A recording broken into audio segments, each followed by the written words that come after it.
Thank you very much, Rhoda, and to the Network for Responsible Public Policy for the invitation to attend tonight's event and to serve as the moderator of this conversation. Good evening to one and all.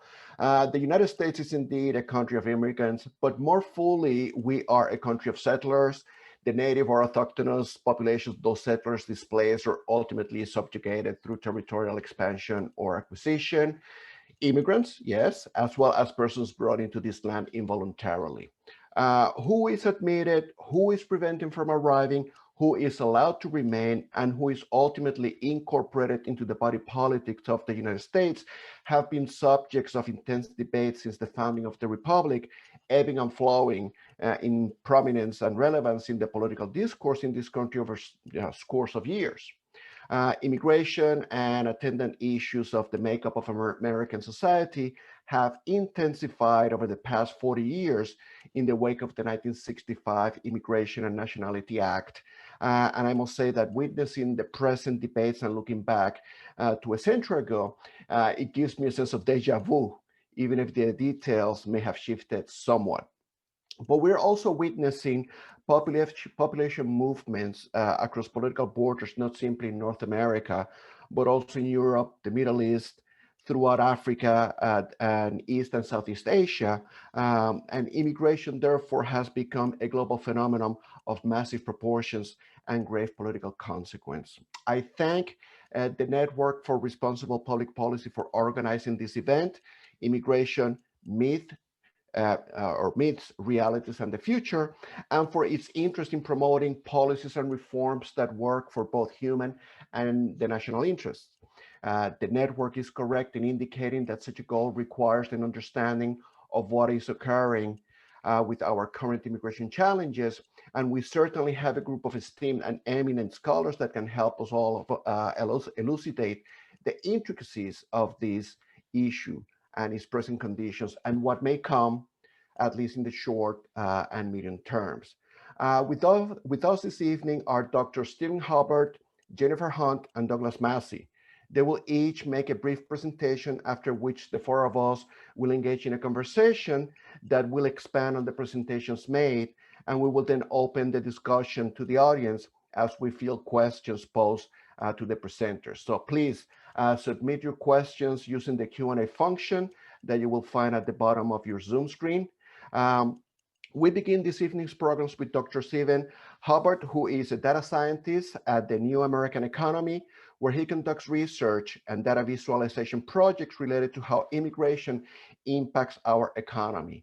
Most recently, he was the Zollberg Fellow at the New School and International Rescue Committee, where he conducted research on Syrian refugees living in Jordan. With a deep interest in photography, he recognizes the importance of visualization to communicate complex data problems and facilitate data-driven decision-making. Hubbard has over 20 years of experience in college teaching, research and administration at New York University, the University of Iowa, and Hamline University. Dr. Hubbard, welcome. You have the floor. Great, thank you. It's great to be here. I'm gonna go ahead and share my screen with my presentation. All right. So, again, my name is Steve Hubbard. I'm a data scientist. And today I'm going to be making an economic case for welcoming immigrants to the United States. And to do that, I'm going to first talk about New American Economy and who we are and what we do, because that provides a framework about how we discuss immigration and their impact on our economy. And then I'll move into talking about the population and how immigrants impact our population, and then as well as our aging workforce and how they're important in sort of offsetting that aging workforce. And then I'll move into, if we're going to be talking about aging workforce, talk about healthcare and how immigrants are important to our healthcare system, as well as fields in science, technology, engineering, and math, such as STEM fields, and as well as in entrepreneurship.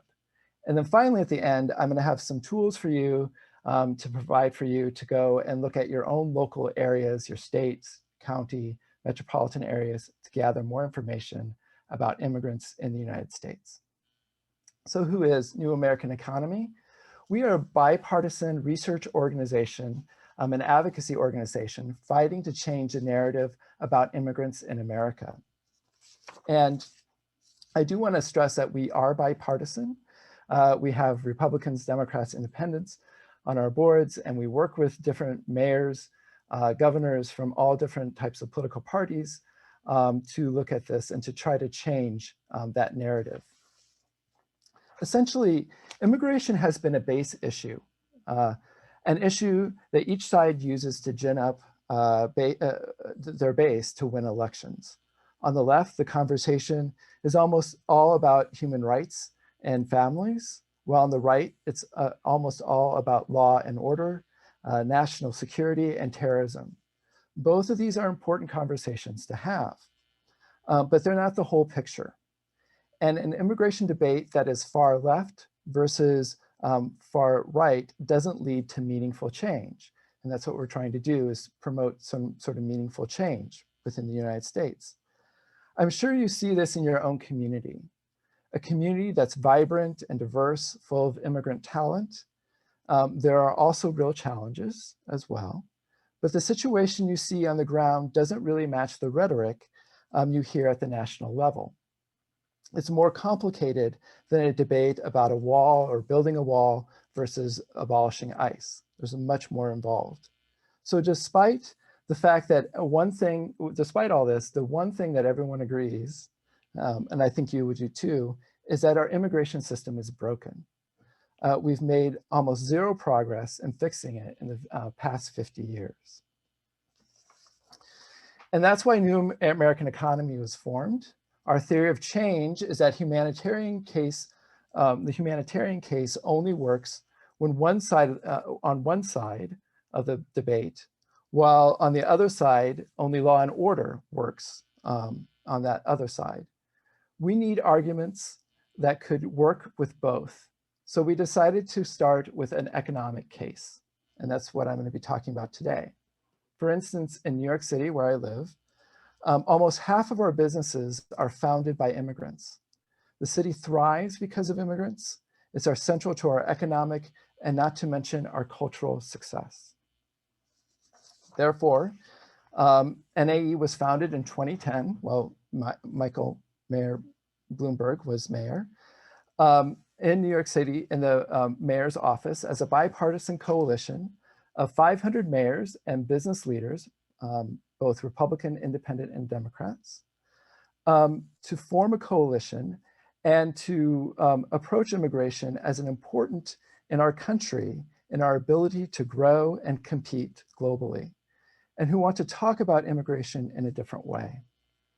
To that end, we use original research to highlight that at its core, immigration is an economic issue. That data that we gather from our research is then used by local leaders around the country to change the conversation around immigrants and to inform new policies that welcome and integrate them. Basically, we want our research to change the narrative and try to make an economic case for policies that are inclusive and drive economic growth. I have a map here of where we are. Maybe your community is highlighted by one of these stars. So we work with these local governments at the city level. We also work at the state level. Those darker green states are where we are, and we build coalitions of business leaders and political leaders to change immigration and immigration policies, both at the state and local level. But we also work at the national level. Of course, not a lot is happening right now, I think, at the national level. That could change very quickly. We recently, of course, have a new president and new Congress. And so we were wondering if things would change. But of course, now we seem to be focusing on infrastructure in other areas, which are important. But we do try to stay with that conversation at the federal level. But since not much has been happening, we've also really focused at the local level to create change at that within those communities. So in addition to our advocacy work as well as our research, we try to educate the public about the importance of immigration to our economic growth, as well as demonstrate that immigrants are also important to our culture. We've done, especially during the pandemic, food demonstrations. Immigrant chefs have been invited to be online and share their knowledge, as well as we have a book club and a film club, all online. And in many ways, this message has worked in the past 8 years. Americans were on the fence on whether or not immigrants are a strength or a burden to our country. Today, more than 2/3 now say that immigrants are a strength. And many of that, of course, is for young people, which is at 80%. So we do see some positive growth in this area. Also, I'm going to switch a little bit and talk about how immigrants are responsible and important for our population growth. Immigrants were responsible for 27% of our population growth in the US from 2014 to 2019. That's important in economic growth terms because we need a growing population to promote growth within the communities for our workforce. Growth also, we don't want a stagnant growth, which then would decrease businesses within communities. Now, many people often think that it's states like Texas, Arizona, and New Mexico, those border states, where growth is probably the highest, but that is not the case. From 2014 to 2019, South Dakota had the largest number of increase of immigrants. It rose by 54% from 2014 to 2019. South Carolina was second with 28%. Delaware was at 23rd at third, and fourth was Washington State at 22%. During this time from 2014 to 2019, immigrant share of the total population rose from 13.2% to 13.6%. There's also assumption about the origins of immigrants. Of course, Mexico is the top country of origin of immigrants, but that's actually dropping. The share of Mexican immigrants actually dropped from 27.7% to 24.3% from 2014 to 2019. What were the countries that were increasing? The shares of immigrants of India, from India and China actually rose. For Indian immigrants, that rose over 500,000 from 2014 to 2019. And for Chinese immigrants, that rose from 344,000 from 2014 to 2019. When we talk about growth also, we need to talk about spending power and what immigrants bring to, and their contributions in spending in our economy. In the US, the immigrant household income total was at $1.7 trillion in 2019. Of that nearly $1.7 trillion, 162 went to state and local taxes. $331 billion went to federal taxes to pay for things like Medicare and other federal programs. That left a total spending power of $1.3 trillion within the United States from immigrants. Of course, immigrants contribute considerably to our population growth across the country, but they also are usually younger and more likely to be working age when they immigrate to America. As you can see from this bar chart, our median age is increasing. And this means that the US workforce population is declining.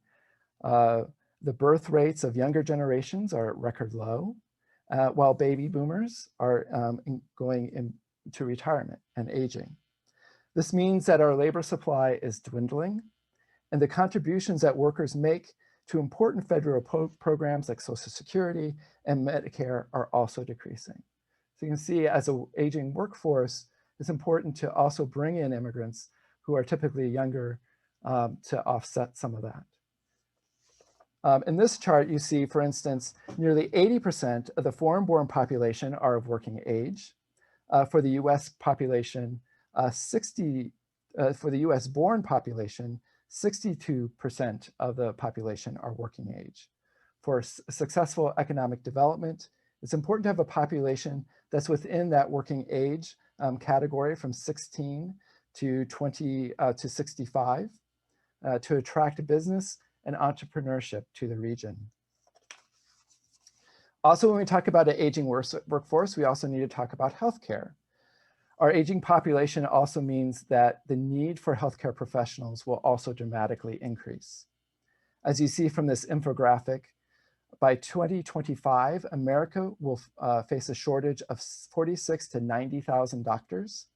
Employers in some parts of the country struggle to find enough healthcare workers to care for a rapidly aging baby boomer population.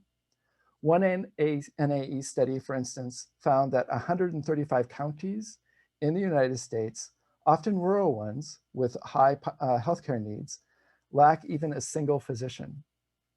This is something for me that's hits to my own family because my parents live in a county with very few doctors in a very rural part of Iowa. Speaking of which, in recent immigrants from states like Iowa and across the country often find work in fields facing labor shortages in healthcare, nursing, computer science, engineering, and other STEM professions. For America to compete in the 21st century, we need a workforce skilled in science, technology, engineering, and math, and that's what we call STEM fields. Yet American students are not entering those industries in sufficient numbers, and the United States is projected to face a shortage of 230,000 STEM workers by 2022. Foreign-born students frequently gravitate towards STEM disciplines, making up roughly 1 out of every 3 individuals earning graduate-level STEM degrees each year. Our broken visa system, however, makes it difficult for many of them to stay after graduation, a reality that hurts many of our employers to expand and create opportunities for all American workers. When we look at it, as far as immigrants in STEM fields, immigrants nationwide are 35% more likely to be in STEM jobs. And nationally, looking at the 9 most common bachelor degree fields of study for recent immigrants, more than half of the top 9 are in STEM fields. Close to 28,000 new immigrants had degrees in computer science, while 18,000 studied healthcare and medicine. Of those without STEM degrees, majority were in studying business at 45,000. STEM fields also create entrepreneurship. And this is another important part. The STEM fields, when you look at patent universities, or our top universities that are increasing with patents, you see the immigrant share of patents is at 76%. And there are 2.62 American jobs created for every foreign-born STEM worker with an advanced US degree. So you can see that having people in STEM actually creates other jobs and enhances and increases the economy.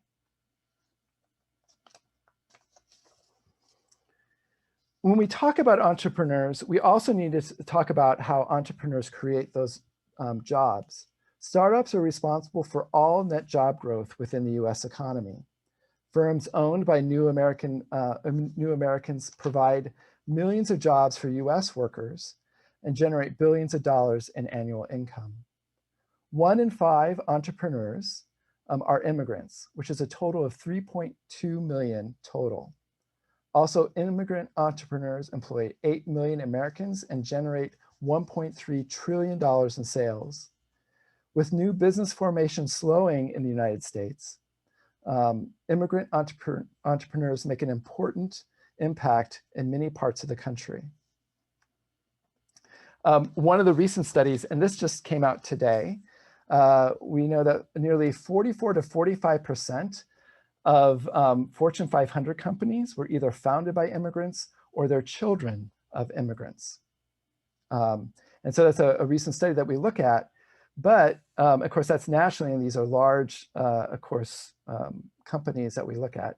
And you think of it, it makes sense if someone is taking that risk to leave their home country and immigrate to another country, that's the same sort of quality skills to start your own business and take those risks as well. But that's also at the local level, not just large Fortune 500 companies. And entrepreneurship, of course, is very important at the local level. The Fiscal Policy Institute conducted a study on new Main Street businesses in 2015, and they found that immigrants are a lot more likely to start Main Street businesses, such as grocery stores, restaurants, barbershops, beauty salons. Immigrants were responsible for 90,000 new Main Street businesses across the US, while US-born Main Street businesses lost ground during that time. So that's kind of all I wanted to share as far as with numbers. I know I gave you and shared with you lots of different types of numbers. All this you can actually find at our website at www.maptheimpact.org. Our data is mostly from the American Community Survey, which is from the US Census. This US Census, of course, is every 10 years, but they also do a census every year that's called the American Community Survey. It's a survey, not a census. On there, you can find information at the state, county, metropolitan, and congressional district level that you can look at information about demographics of immigrants, workforce, entrepreneurship, many other different types of things that I talked about today. Also, we have a website called data.newamericaneconomy.org, which is tells stories using data on various topics. The Fortune 500 study, which I just recently mentioned, is part of that, as well as immigration and America's growth, and fun things like movies. We have a data interactive on movies and immigrants. All right, thank you. Thank you very much, Dr. Hubbard. Our next presentation is by Dr. Jennifer Hunt, who is Professor of Economics at Rutgers University from 2013 to 2015. She was on leave from Rutgers to serve as Chief Economist of the U.S. Department of Labor, and then as Deputy Assistant Secretary for Microeconomic Analysis at the U.S. Department of the Treasury. Before joining Rutgers University in 2011, she held positions at McGill University, the University of Montreal, and Yale University. Dr. Hunt is a research associate at the National Bureau of Economic Research at Cambridge University and a research fellow at the Center for Economic Policy Research in London. Her current research focuses on the geographic diffusion of technology adoption, while past research has also encompassed immigration, wage inequality, unemployment, the science and engineering workforce, the transition from communism, crime, and corruption. She received her doctorate in economics from Harvard University and her bachelor's degree from the Massachusetts Institute of Technology. Dr. Hunt, welcome. You have the floor. You need to unmute yourself.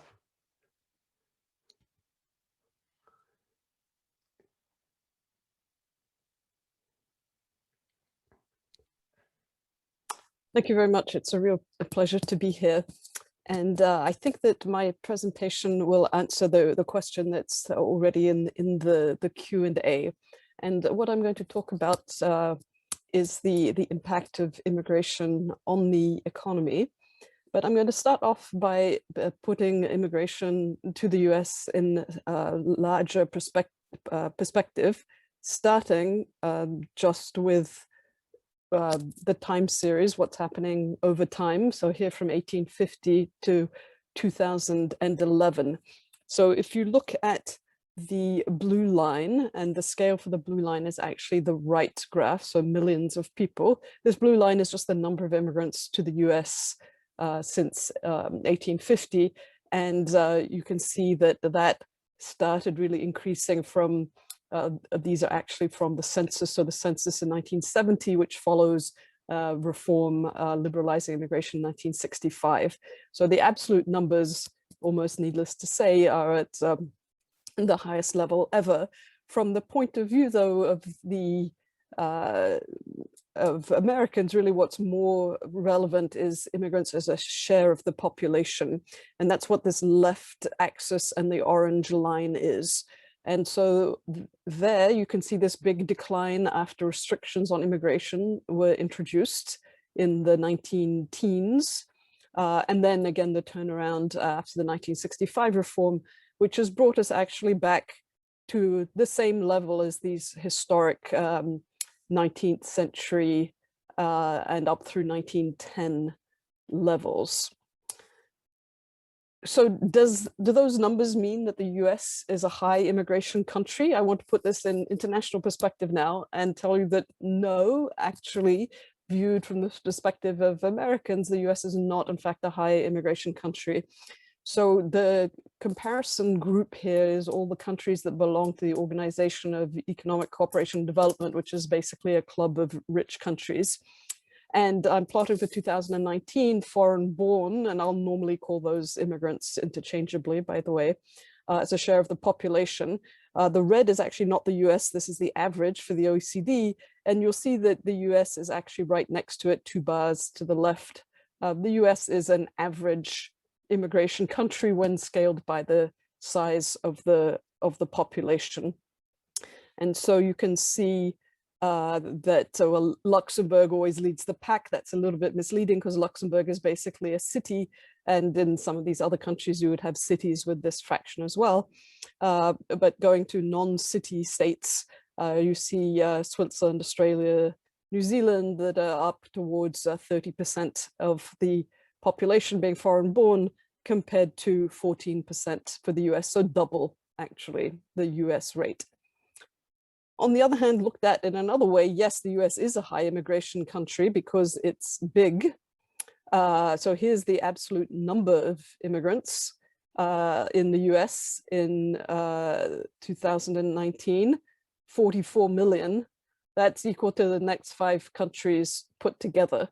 So from the point of view of immigrants, the US is an extremely high immigration country. And what the US does about immigration, including, by the way, refugee settlement, is extremely important for immigrants.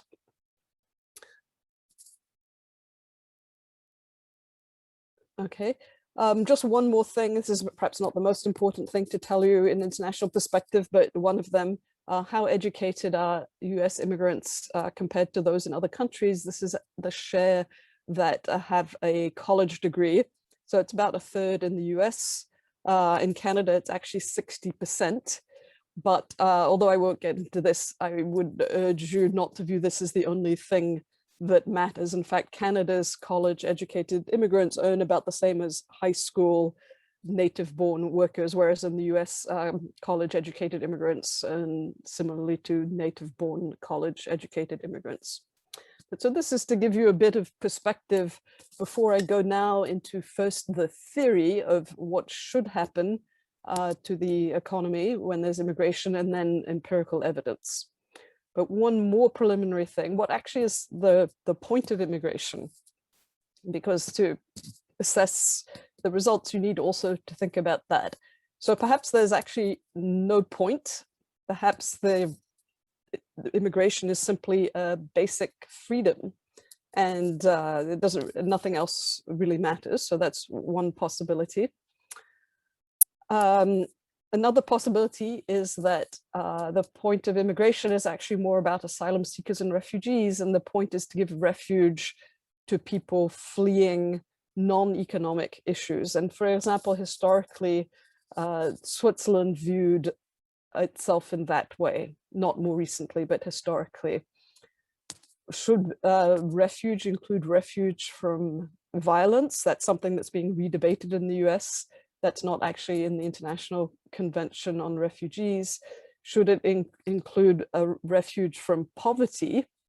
So that would be worthy of its own point. Is the point of immigration actually to help immigrants economically? Or perhaps one point of immigration could be to increase the population. So I'm actually speaking to you from Australia at the moment. And after the Second World War, the Australian government adopted the mantra, populate or perish. It was just viewed as being not enough people for national security reasons in Australia. And so there was an explicit aim just to increase the population. And I think a casual look at the world today suggests that one's influence is in proportion to one's population. On the other hand, particularly if you're, say, a company, perhaps you think the point of immigration is to increase the overall size of the economy, which is actually closely related to increasing the population, although not the same thing. But, and this is actually more commonly the focus of the economics literature, the empirical literature, is examining whether, if your point is to increase the well-being of the native born, particularly the economic well-being, whether that is expected to happen or likely to happen. And that's what I'm going to be focusing on now. All right, so some good news from the theory of migration, and that's that open borders is actually the best policy, at least viewed in terms of the aggregate. So if you let people move freely, and that would include between countries, but also between states, between cities, the same principle applies, that will maximize world income. It'll maximize, if we're talking about the US income, it'll maximize the rest of the world's income. It'll maximize the income for the native born in the United States.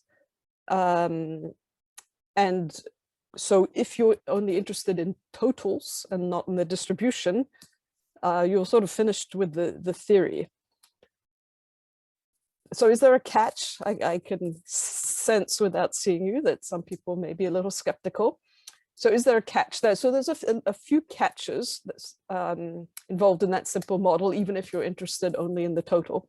So one is in that prediction assumes that there is no welfare state system. So in principle, it's true that if your welfare state was more generous than other welfare states, you could attract more immigrants than justified by the economy on its own. And needn't be a reason not to have immigration, because you could actually stop immigrants getting welfare. And in fact, in 1996, federally, a bill was passed in that sense in the US, but a lot of it was overturned by the courts. You could also have a special tax.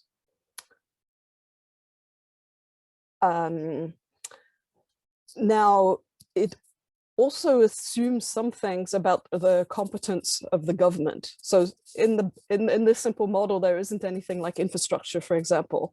So it's assuming that the government can actually handle population growth, which implies building infrastructure, having policies that allow an expansion in housing, which is not something that one should take for granted.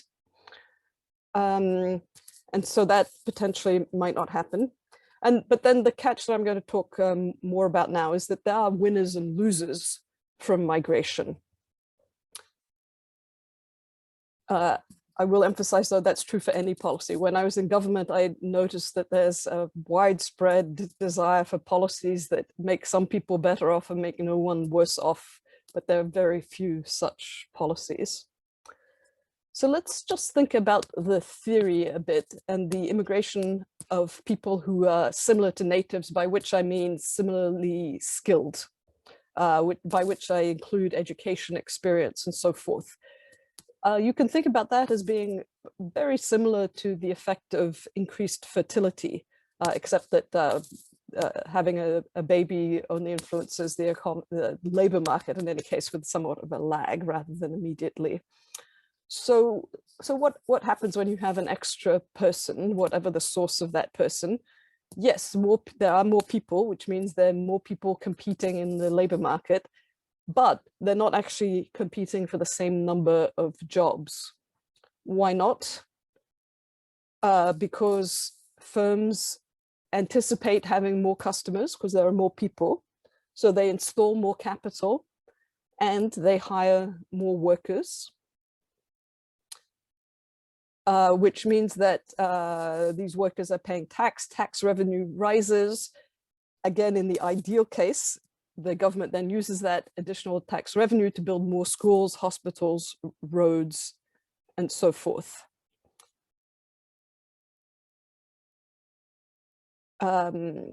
Sorry. I'm having trouble advancing the pages. So what that means is that you end up with a larger economy, but actually no prices have changed. So that includes the prices of goods, wages, the cost of capital. You just have more. Okay. Now, there could be some non-economic reasons why you don't want more, but economically, it's essentially the same. Now, in this case of immigration similar to natives, why might you get something other than just more? Well, you could actually get something better. More people, the more people you have, the more innovations you tend to have. And especially if you have selective immigration, you might be particularly likely, as the US does, to attract innovators. That will actually increase growth. Technological progress increases growth, and it causes a sustained upward trend of wages. So that would be a better outcome. But a worse outcome would be in a country, for example, where agriculture is very important and you can't, in fact, increase the amount of land being farmed, then wages, where by wages I include essentially farm income per farmer, wages would then decline if you had more and more people trying to become farmers with a fixed amount of land. Now let's go into the more interesting and complicated case, which is the real world scenario. The other one is just to sort of have a starting point. Normally immigration is of people different from natives. And in this case, what will happen is that native born workers' wages will fall if those workers are similar to immigrants. On the other hand, those that are different can be complementary to immigrants, meaning they work with immigrants on tasks and projects, so that when there are more immigrants, there's actually more demand for them, and so their wages rise. And so that's sort of the very crude summary of what happens. What are the mechanisms by which this can come about? Well, firms tend to shift the types of goods they produce when their customers change and their workforce changes. They'll shift the technology they use to produce a different good when their workforce changes. The native born who are still in education for the most part, or rather, this effect will happen mostly for natives still in education. They'll respond to low skill immigration by upgrading their education and by moving into occupations that are more communication intensive, where they don't compete with immigrants. Of course, not all of them will be able to do this, but this is one mechanism that could happen. And so in the end, when you average over all native born, and I include actually owners of firms as well as workers, natives are better off precisely because the immigrants are different. And I think the easiest way to think about this is that when there are a greater variety of people specialize more in what they're best at, and that raises productivity. Okay, so let's come on then to empirical work. And here I want to highlight findings from a consensus report from the National Academies of Science in 2017. And this was written by a group of economists and demographers. I was privileged to be one of them. And as for all such reports from the National Academies, we had to come up with a consensus. And by the way, amongst the consensus was the theory that I just gave you. So that was actually part of it. And now I want to emphasize the empirical findings. And I will tell you one area where we didn't reach consensus, but for the most part we did. And this emphasizes that even when we appear to be disagreeing amongst ourselves about immigration, we're actually agreeing on most things. We're disagreeing on a small fraction. So we agreed that there's no impact in the US, I should say this is for the US only, no impact of immigration on the employment rate of native-born workers, no impact on average wages, okay, which is more surprising. However, the wages of high school dropouts are hurt. But we did not come to a consensus on how much they were hurt. I'll just point out that only 8% of working age natives, in fact, are high school dropouts. So we're talking about a relatively small group. My own reading is that the reduction is relatively small. Nevertheless, this is a concern, and in discussion, I might have the opportunity to talk about what to do about that. What are some other outcomes that we agreed on? Total GDP, the gross domestic product, the size of the economy increases, firms and owners of firms and therefore shareholders benefit. Based in part on my own research, innovation is increased because the immigrants we do get are very innovative, which means that we're boosting economic growth. And then I won't list them all again, but all of those adjustment mechanisms that I mentioned, like switching to more communication intensive occupations, like firms changing their technology, there's empirical evidence for all of those, which is why I listed them before. One last thing, there was original research here on the fiscal impact of immigration on federal, state, and local governments. Now, immigrants and natives are both a drain on the budgets collectively, because all these entities are running budget deficits on average. But it is true that immigrants are great to drain. But the main reason why is interesting. It's because they have more children in school than natives, partly because they're younger, partly because they have more children, even conditional on age. And that's the main cost. But you could view it as an investment. And in fact, these children go on to be higher earners, in fact, than other natives, and end up paying more in taxes than other natives. So I'm going to leave it there, but I'm going to boost a graphic novel by a friend and a friend who's an economist, Brian Kaplan, and a cartoonist called Zach Wiener-Smith. It's plugging open borders, but you will learn about economics and laugh at the same time. And of course, you're free to disagree with the final conclusion, but I think you will learn a lot reading that. And so I really recommend that book. Thank you very much, Dr. Hunt. For our third presentation this evening, I'm calling on Dr. Douglas Massey to join us. He is the Henry G. Bryant Professor of Sociology and Public Affairs at Princeton University, with a joint appointment in the Princeton School of Public and International Affairs, a member of the National Academy of Sciences, the American Academy of Arts and Sciences, and the American Philosophical Society. He is currently the president of the American Academy of Political and Social Science, and is a member of the National Council, the Council of the National Academy of Sciences, and co-editor of the Annual Review of Sociology. Massey's research focuses on international migration, race and housing, discrimination, education, urban poverty, stratification, and Latin America, especially in Mexico. He is the author most recently of Brokered Boundaries, Constructing Immigrant Identity in Anti-Immigrant Times, co-authored with Magali Sanchez and published by the Russell Sage Foundations. Welcome, Dr. Massey, you have the floor.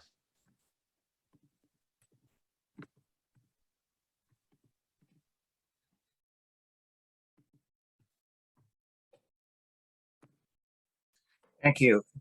It's great to be here. I'm going to change the tone a little bit and talk about something that's very much more direct and topical, and that is what's happening at the Mexico-US border.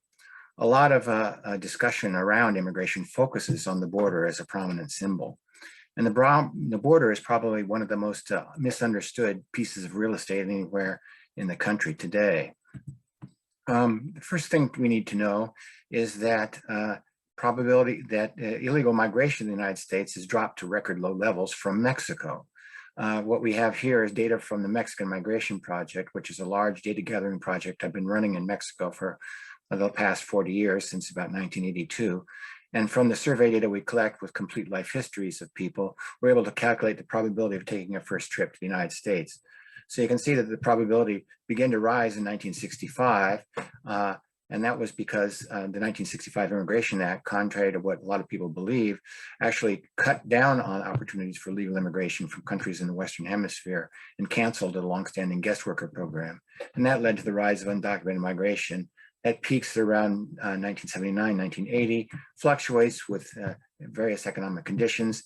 And then right around the turn of the century, right around 1999, 2000, it begins a long decline down towards very, very low levels and actually reaches zero, according to our data, around 2018. This is data from the Latin American Migration Project, which looks at immigration from Central America. And you can see that before 1980, there was very little migration from Central America of people without documents. And that rose and that peaks in the late 1980s, around 1990, and that goes back down, but it never goes back down to the status quo ante. And that's because now, after this displacement occurred during the US intervention of the 1980s, there's several million people in the United States who have relatives in the sending communities that can use their family ties to gain entry to the United States.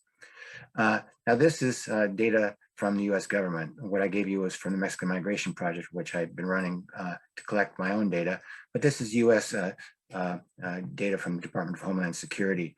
And you see measures of migration in three statuses.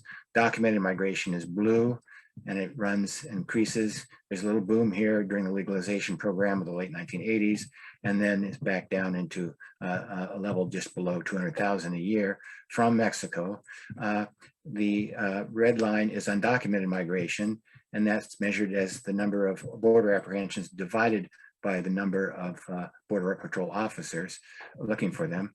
And you see that that rose in the early 1950s. And in the late 1950s, the US created a guest worker program called the Bracero program.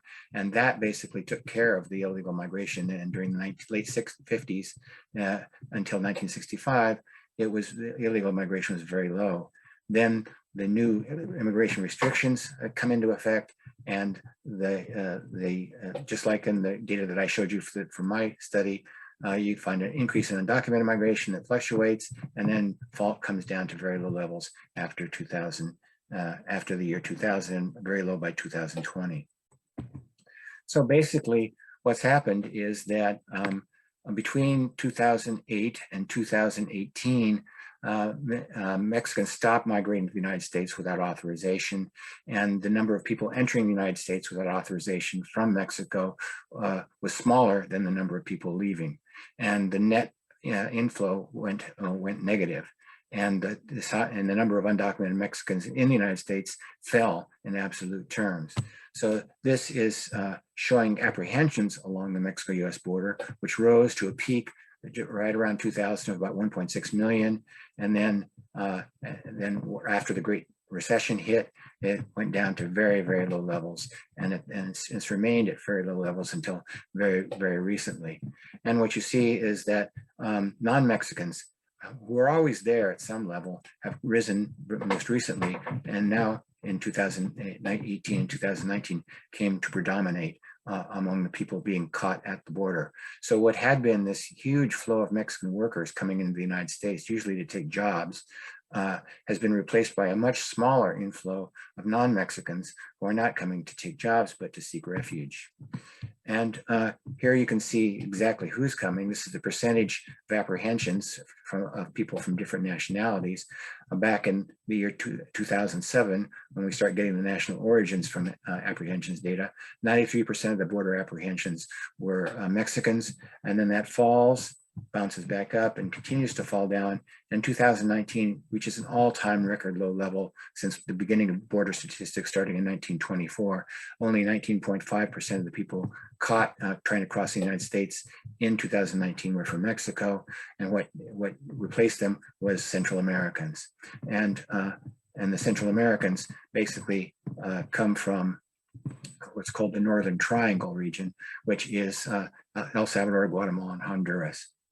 So the situation at the border has completely changed. The Mexicans no longer coming in great numbers, and they've been replaced by Central Americans, but the number of Central Americans is actually much smaller than the number of Mexicans were. And you can see this is data from the Pew Hispanic Center in Washington, D.C., showing the net change in the undocumented population in different periods of time for two populations, Central Americans and Mexicans. And Central Americans here are defined as El Salvadorans, Hondurans, and Guatemalans. And so you see that back in the 1990s, Mexicans were coming in large numbers up through 2005. Then from 2005 to 2007, that falls, and then it goes decidedly negative after the onset of the Great Recession, and it drops by 1.4 million people. That's the net loss from the Mexican population, undocumented Mexican population.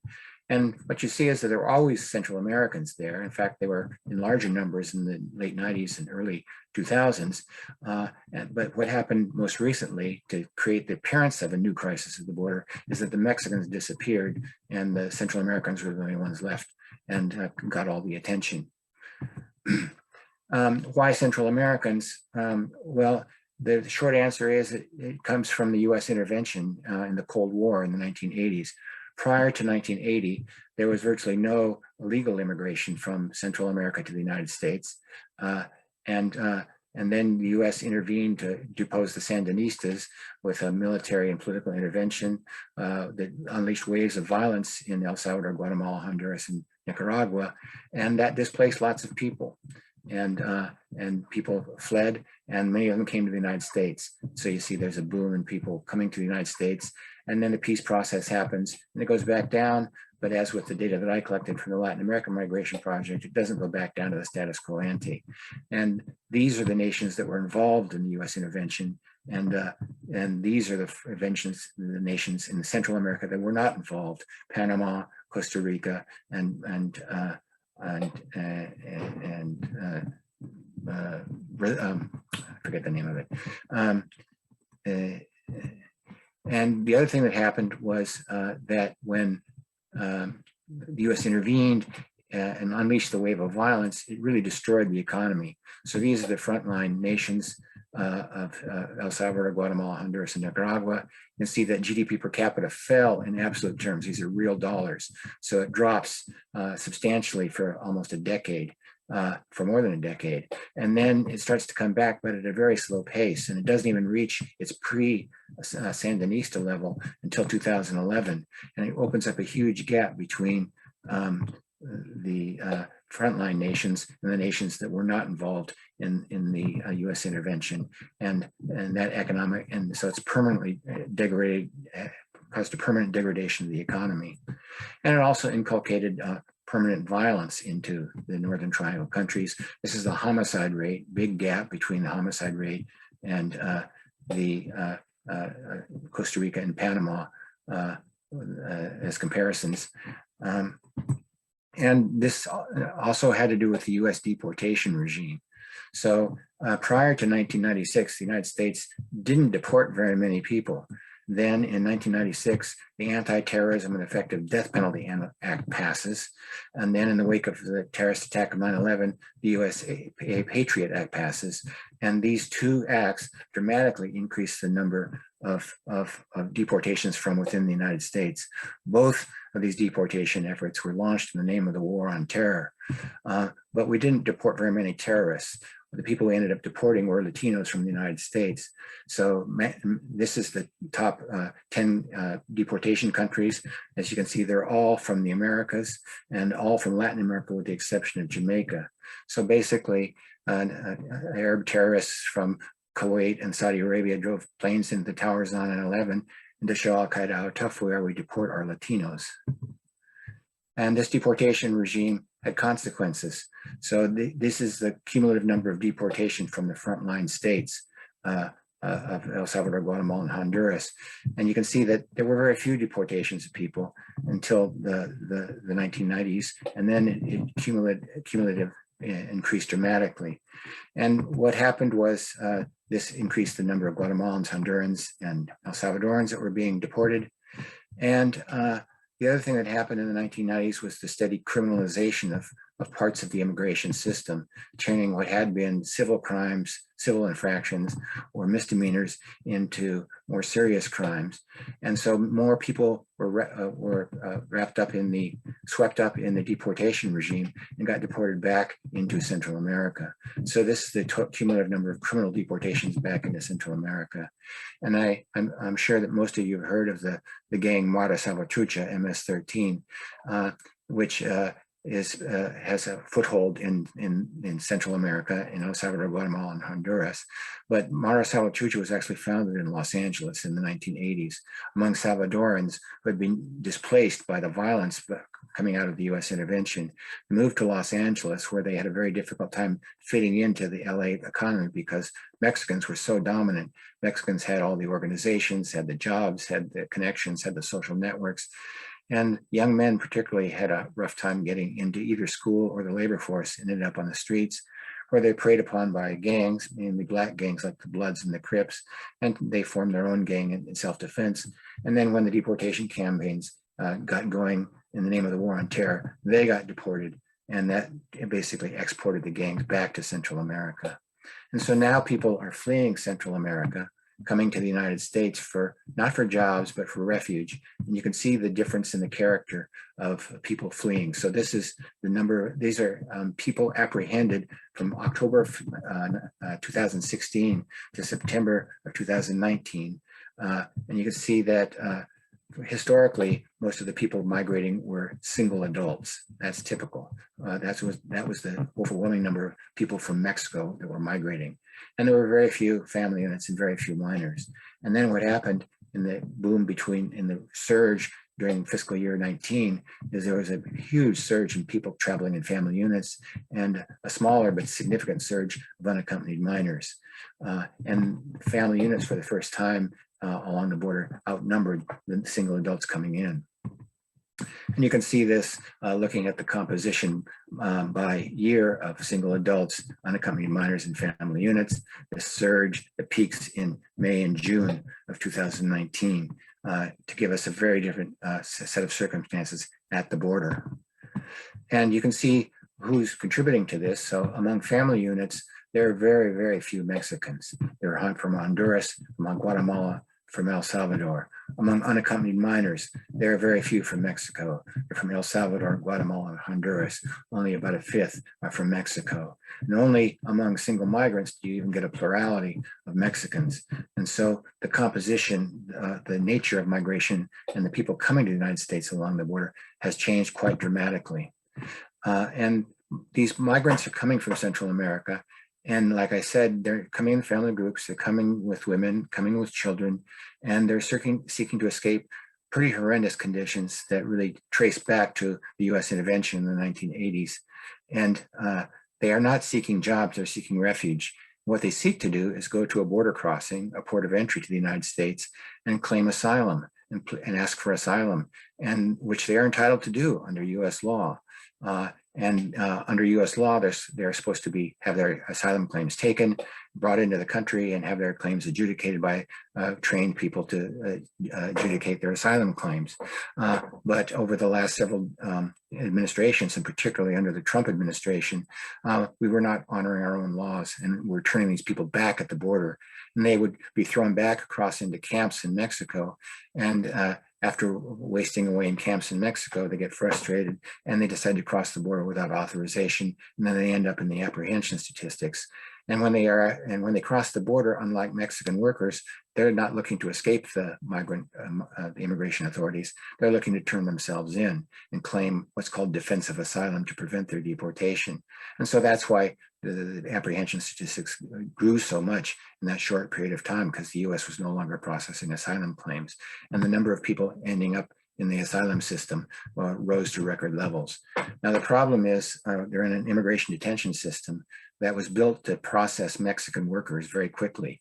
So the detention system, which is 2/3 privately owned and run, it was built to process very quickly an apprehended Mexican worker, typically a male, who did not want to stay in custody, wanted to return home back to Mexico as soon as possible so he could try to get in again, and would sign a voluntary departure order, and then would be repatriated back to Mexico probably within a day or two. These facilities were never built to hold people over long periods of time. They were never built to hold families, women, and children. And so that's how you end up with these scenes at the border, because the system is just overwhelmed because these people were not taken in to have their claims for asylum adjudicated through the affirmative asylum system. They end up crossing the border without authorization and end up in the detention system. Now, the choice of what we do with asylum seekers is a political one. We have a lot of experience bringing in refugees in large numbers, processing them and getting them integrated in the United States. Between 1978 and 1998, we took in 1.3 million boat people from Southeast Asia, refugees from Southeast Asia. Vietnam, we intervened there. That didn't go so well for us, and the South Vietnam collapsed, people fled. And at that point, we honored our responsibilities and took some responsibility for taking these people in who put their trust in us, and brought them into the country and processed them. And if you look at the data now, the second and third generation people from Indochina are doing quite well in the United States. So it's basically a political decision we've made. And that's what's going on at the Mexico-US border. What was a large flow of undocumented Mexican workers has been replaced by a much smaller flow of refugees and asylum seekers from Central America. Instead of male workers coming for jobs, their families and children coming for refuge. And they have and their pleas for refuge are not being met under US law. And so they end up in the detention system, which overtaxes it and creates these terrible scenes on the border. So I'll stop there and let the discussion begin. Thank you very much, Dr. Massey. I would like to call on Drs. Hubbard and Hunt to join us for the conversation. And I would like to begin by, and there are certainly a couple of questions that have not been answered yet, but I definitely want to begin with a comment perhaps. We have had 3 presentations, 2 of them from a more economic perspective, 1 from a more sociopolitical perspective. The economic perspective gives us the impression that immigration is good at all levels of the social hierarchy, the economic hierarchy, with perhaps the exception of for those individual workers who are college, high school dropouts, right? And at the same time, the information presented by Dr. Massey shows us that the purported crisis at the border is not necessarily a crisis, but perhaps even the status quo over the past 20, 30 years, with the exception of the asylum crisis, right? Why then do we have this perception of a crisis on immigration that has driven politics in the United States over the past 40 years, in your estimation? Well, sociologically, there's evidence on that. And it basically stems from 1965, when what had been a legal flow of Mexicans coming into the country for temporary work and on permanent resident visas was transformed into a circulating inflow of undocumented workers who, since they were illegal migrants by definition, were criminals and lawbreakers. And that really enabled political entrepreneurs to frame the invasion, frame the immigration as an invasion, an alien invasion that was harmful to the United States because they were criminals and lawbreakers. And that emphasis has only increased over time and become more prominent in the American media.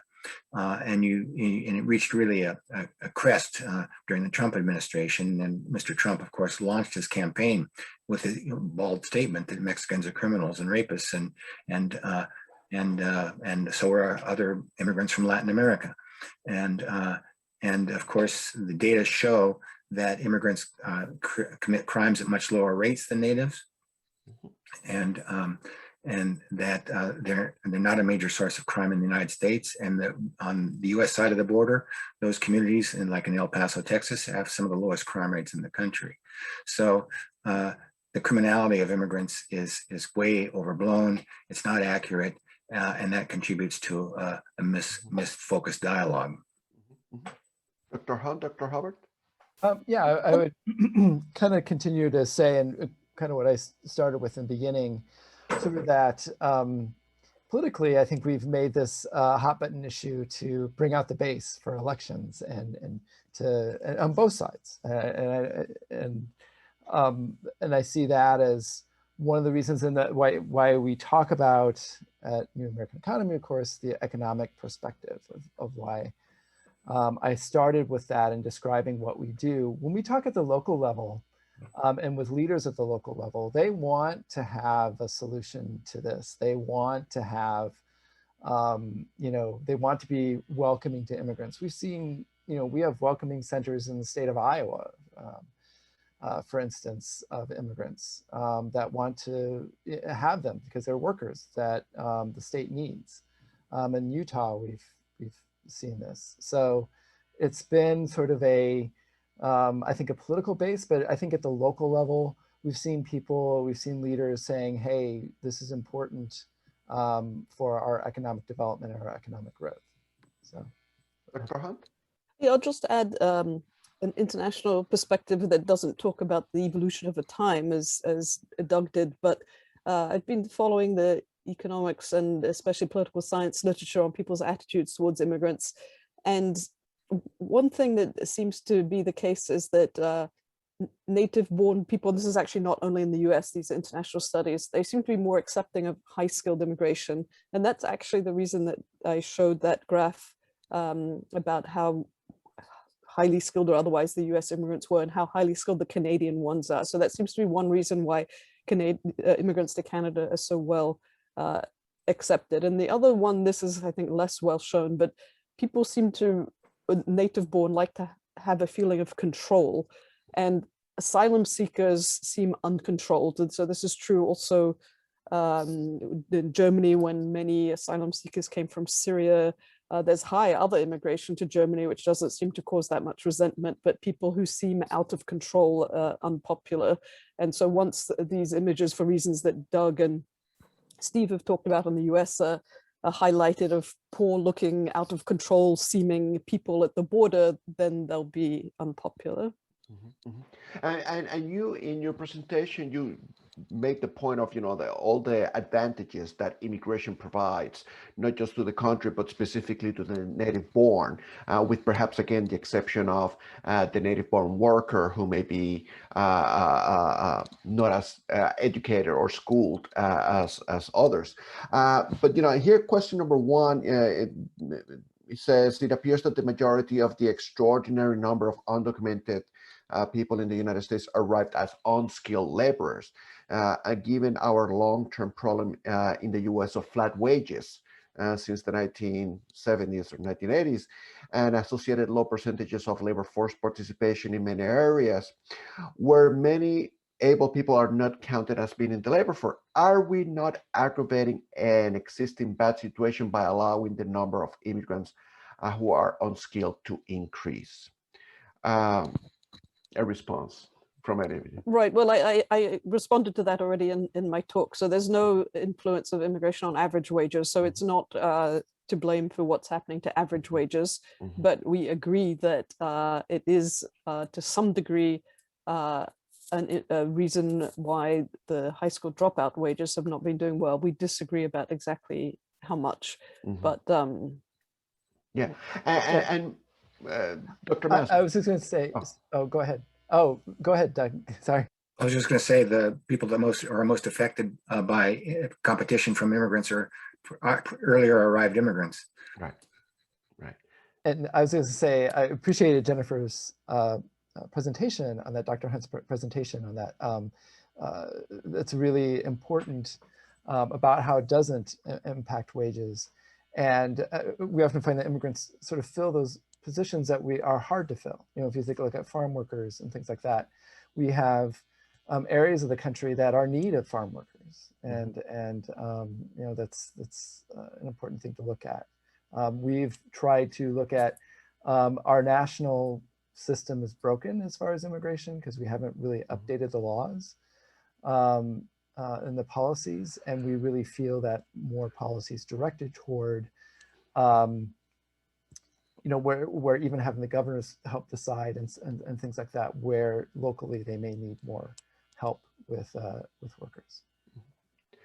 And could perhaps the fact that wages at the lower end have not increased or may have actually regressed over the past 3 or 4 decades be more the result of the fact that many of those occupations are not subject to the federal minimum wage? I'm talking about agricultural work. I'm talking about service occupations such as caretakers for children, housekeepers, personal service, etc.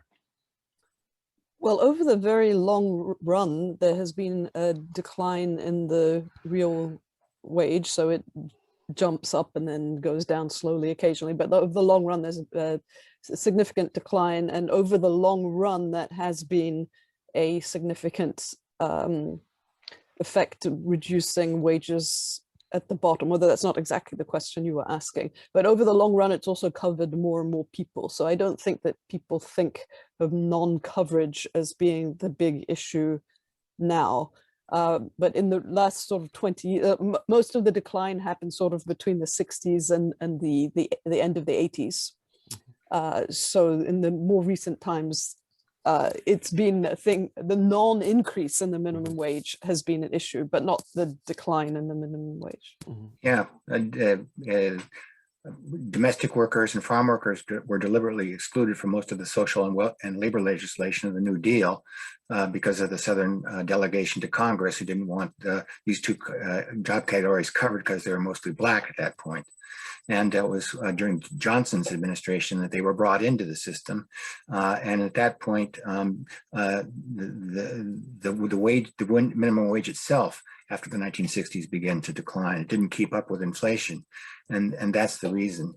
And if you look at the US economy, it's a multi-trillion dollar economy. And immigration just isn't a very big effect. The big effects are technological change and trade. And blaming immigrants is like picking on the weakest kid on the block. Those are the big elephants in the room. And those are really subject to political decisions about taxation and transfers and trade. So it has very little to do with immigration in the end. When Dr. Hubbard made his presentation, he initially presented the contrast between perhaps the left wing and the right wing in the immigration debate, etc. But somewhere in the center remain some sectors of the economy, agriculture, and other sectors that seem not to have taken a public position on the immigration issue. And it is evident that in Congress, at the federal level, we are deadlocked on immigration. What might it take, Dr. Hubbard, perhaps, to bring in these very interested parties to the political table to start advocating for positions that are, self-interested and that may move the immigration debate forward? I would just off the top of my head on this, and I'm not the best at policy. I do the data more so than I do working with the policy aspect. But I will say that I do think we need more voices from our local leaders in the federal policy, so from mayors, from what's happening on the local level. We do need, of course, citizens. We try to really promote citizens to go out and be knowledgeable. That's why I talk about those websites, maptheimpact.org, so people are informed about what really is happening and not so much what they hear in news debates or political type rhetoric that I think often confuses it.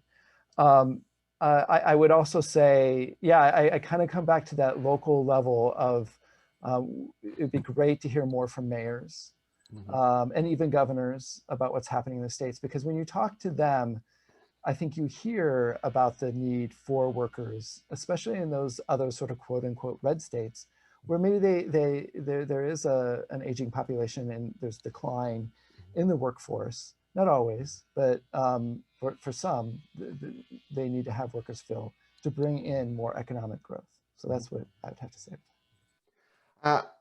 Dr. Massey. Well, the problem is really political. And the immigration did not used to be a partisan issue. It used to cross the partisan lines. And you had a Republican Party that had the business people, the Chamber of Commerce types, entrepreneurial types, corporate types, and they had a big role in the party. And they were pro-immigration. And on the left, you had labor unions that were anti-immigration. They saw immigration as a threat. That's all been erased. And it's a completely different configuration now, where the Republican Party has officially become the party of white nationalism and the xenophobic and indivist party. That's its official line. And that mobilizes a base, but it's a base with a very narrow demographic. And the people that used to be in the Republican side of the aisle have been frozen out of the Republican Party at this point and have no voice in the current Republican Party. Mm-hmm. And they're beginning to form partnerships with people in the Democratic Party. And there's talk of even a new Republican Party or a new third party. But what really changed was the character of the Republican Party. Mm-hmm. And that is an interesting point, because of course, we have had two presentations, two types of presentations. The economic benefits of immigration, and on the whole, they are positive, certainly for the United States and perhaps for other more advanced economies as the United States. And then you have the socio-political presentation you made, Dr. Massey. But up until now, we really haven't discussed about the character of the country we want to have has been affected by immigration. And certainly in the United States, we are reacting to that. We are reacting to the type of immigrant that is coming in, not just a highly educated immigrant, therefore positions such as, oh, we need to provide occupation skills preferences, when in fact the 1965 law offers that, and eliminate or reduce or limit family reunification, the anchor babies and all of these things. So what kind, and this is going to be also another political question, what kind of a country do we want, right? And I think that the immigration debate revolves around that as well. Your question reminds me, we often, in addition doing the economic, and we provide all this data about the economic aspect, but we do try to talk about culturally immigrants and how they impact our country. And if you think about food and restaurants, and we try to bring this in. When we have discussions right before the pandemic, we started new American festivals across the country in different cities to highlight those cultural aspects that immigrants bring within the community, highlighting immigrant-owned businesses, immigrant food, cultural awareness, music, all those different types of things that I think really show America as a very diverse place, and really, where it started from. I mean, we are bringing all these different types of cultures, all these different types of food, all these different types of stories that we bring to our culture. And I think one of the ways in sort of breaking this deadlock is maybe having people more aware of those influences that people bring, and making it, how exciting it makes it to be an American. Well, the public opinion polls tell you what Americans want, and they're very pro-immigration. Huge majorities support pathway to legal status. 80% and above support legalizing pretty immediately the so-called dreamers. And you saw the data that Stephen was presenting that showed the trend towards favorable views on immigration. It's really a minority that's dead set against it, and that minority is the base for another political party, and who sees its interest not in expanding the democratic franchise, but restricting it. Mm-hmm. And it's also very interesting that even though from the perspective of the left, a pathway to citizenship is one of the biggest goals they would like to achieve. But again, in public opinions, particularly of the Latin American immigrants and specifically the Mexican immigrants, is not so much citizenship, but permanent status. That seems to be a goal for a bulk of the population, which goes back to the point you were making about the effect of the farm workers program, the Bracero program, and other temporal employment programs in the United States. Would that, the fact that some people may resist making citizens out of the foreign-born in the numbers that they may be afraid of, and as opposed to providing other policy options, such as provide workers for the critical jobs that are needed in this economy, and allowing for a more fluid transit across the border? Well, in fact, temporary worker migration from Mexico is way, way up. The number of temporary worker visas has been quietly expanded by Congress. And in the past couple of years, there have been around 900,000 entries per year from Mexico of temporary workers holding temporary work visas, the most common of which is the H-2A visa for agricultural workers, which has grown the fastest. But that is by no means the only temporary visa. NAFTA itself created a temporary visa called the TN visa that gets about 50,000 people a year. Unlike other visas, it doesn't have a time expiration. It can be renewed indefinitely. So there's actually been quite a large expansion of guest worker migration into the United States over the past 2 decades. And that's made for the shortfall. That's made up for the shortfall in undocumented migrant workers, who were really the backbone of the agricultural workforce, but are now largely or no longer coming from Mexico. And the ones who are on the north side of the border have been here for a long time and are no longer working in agriculture. And so the gap is being made up by temporary workers. The H-2A visa actually was never capped. So it's an interesting question of why there's been a switch from undocumented to H-2A. Do you understand that? It was never capped, but it's a 3-year renewable visa. And it doesn't have a numerical cap, but it's authorized by Congress and the administration through negotiations every year. And they have been quietly increasing it. There was no pressure to increase it while there was an ample supply of undocumented workers. But once the supply of undocumented workers got tight, then the political pressures were brought to bear. And the number of visas has been steadily expanding. And as you point out, there's no numerical limit to the H-2A visas, although they do have 3-year time horizons per person, and the H-1A and H-1B visas are actually capped numerically. There's a question on how many asylum seekers there may be being held currently at ICE detention centers. Do any of you know if there's any statistics such as those? Well, I showed a graphic that showed that over the course of 2019, there I think are about 800,000 people processed through the system. We don't know how many are there at any point in time, and that's an approximate figure because, as I said, 2/3 of the detention facilities are private, and they don't provide data to the public very readily. But we know it's a large number, and it's grown quite rapidly. Yeah. 2 more questions, both of which perhaps pivot the focus to the countries of origin.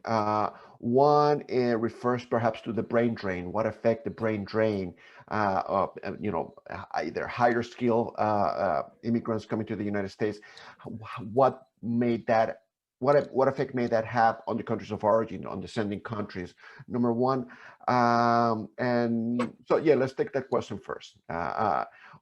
What effect would a brain drain from many of these sending countries have on those economies, and therefore, linkages to furthering immigration in those countries, from those countries? So this used to be viewed as just clearly a bad thing for the origin countries. And in fact, when I was an immigrant in Canada, I used to feel a little guilty. I'd go to these conferences by Citizenship and Immigration Canada. They would boast, well, we vacuumed up all of the good people from the other countries. But the debate now is more nuanced, although I think it's not entirely, I don't think you can come to a firm conclusion. But the debate now is, firstly, the people who leave the origin country may go back later and bring their skills back. Secondly, they do send remittances, which often go to educating children in the origin country.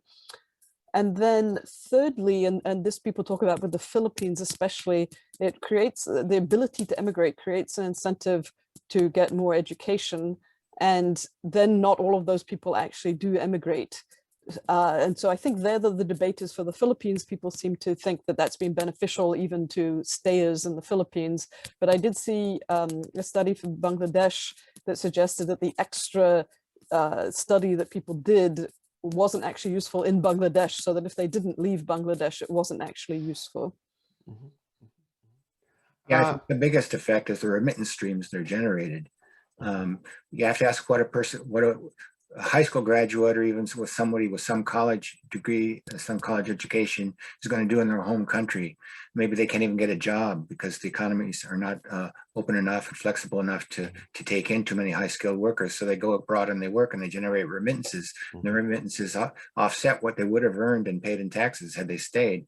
And some countries are very dependent on remittance streams for their foreign exchange earnings. El Salvador is basically floating on a stream of remittances. And in many ways, international migration is the biggest development aid we provide to people because it generates such huge remittance streams that put direct foreign investment to shame in some countries. The last question we have to consider is about the recent trip by Vice President Harris to Central America, and you know, subsume under the slogan "Don't come." Is that a policy? I mean, the policy that the administration is proposing, you know, bolstering the judicial system, the legal system in Central America, the crime fighting strategies that may be developed there, in the context of states that are under siege and perhaps even failing. I mean, how likely are these policies to succeed and ultimately stem the flow of immigrants from those countries? Well, there's a short term and there's a long term. In the short term, they're not going to have that much of an effect, and all the action will be on how we process people at the border who are coming for assistance. And once they're here, if they're brought in legally, then they can generate remittances to help solve some of the economic bottlenecks in their home countries. But a big problem in Central America, particularly a place like Honduras, is public corruption.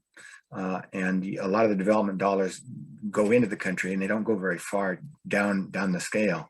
And I thought that Kamala Harris was very brave in criticizing the president for having a corrupt regime. And I think it's good for the optics that she's there. She's the daughter of immigrants from Jamaica and from India. And so having a second generation immigrant coming down and talking about immigration, I think is good. The message "Don't come," I think, will ring hollow to a lot of people because they're facing existential problems and they're gonna go to do what they have to do to survive. But her willingness to attack some of the public corruption that pervades Honduras, El Salvador, and Guatemala, and the inequities that really have been there for a long time and been supported by the United States for a long time. That's a longer term project, but it needs to start somewhere. Well, thank you very much, Dr. Massey, Dr. Hunt, Dr. Hubbard, for terrific presentations and a wonderful conversation afterwards. Rhoda, back to you. I have to echo what you just said. We got so much information, and I think we're going to have to do a lot of thinking about it. I want to assure the audience that is still here in the room that we will have a video, and if you missed anything, you can review the video and pick up some of the great information that was provided. I want to thank you, Doug Massey, and thank you, Stephen Hubbard, and thank you, Jennifer Hunt, and thank you, Carlos Vargas Ramos, for a great job. And I look forward to doing this again and pursuing it further. So thank you very, very much for taking part.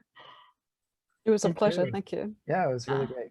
I'm always happy to bring information to the public. Yeah, yeah.